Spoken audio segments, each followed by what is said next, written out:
फिरायचं वेळ असलं ना, की मग रोज वेगवेगळे मस्त असे स्पॉट्स फिरायला मज्जा येते. म्हणून आज ठरवलं मस्त असं पाताळेश्वर लेणी आणि जंगली महाराज मंदिर पाहून येऊयात म्हणून. खरं तर या ठिकाणांविषयी मी आधीपासूनच ऐकून होते, पण कधी एक्सप्लोअर नव्हतं केलं. म्हणून मग आज मस्त फिरून पण झालं आणि अशी मस्त खरेदीसुद्धा झाली. आज मस्त अशी बॅग खरेदी केली, माझ्यासाठी सँडल्स खरेदी केले आणि चिनूसाठी मस्त शूज खरेदी केले.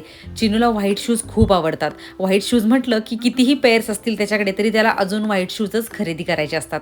यावेळेस पण त्यानं पुन्हा एकदा व्हाईट शूजच घेतलेत आणि तो खूप जास्त खुश आहे. नवीन शूज मिळण्याच्या आनंदामध्ये चिनू आज पहिल्यांदाच चहा बनवतोय. पाहूयात तो कसा चहा बनवतोय. खरं तर तो पहिल्यांदाच बनवतोय, त्यामुळे मी त्याला सांगितलंय की चहा आणि पावडरचं प्रमाण काय असायला हवं म्हणून. त्याला स्वतःलाच चहा बिस्किट आवडतं, म्हणून तो म्हणाला की आज चहा मीच करायला शिकणार आहे म्हणून. बरं, इंडक्शन वगैरे ऑन करायला जमतो त्याला आणि बाकी सर्व तो तर करत आहे आणि छान बनवतोय चहा.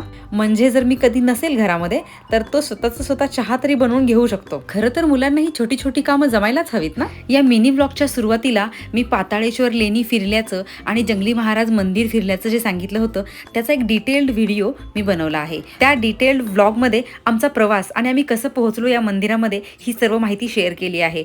तर तो डिटेल व्लॉग नक्की पहा. पाताळेश्वर लेणी आणि जंगली महाराज मंदिर याच्याविषयी सुद्धा सविस्तर माहिती मी त्या व्हिडिओमध्ये शेअर केली आहे. आजच्या मिनी व्लॉगमध्ये एवढंच. आपण भेटूया पुढच्या व्लॉगमध्ये. तोपर्यंत बाय.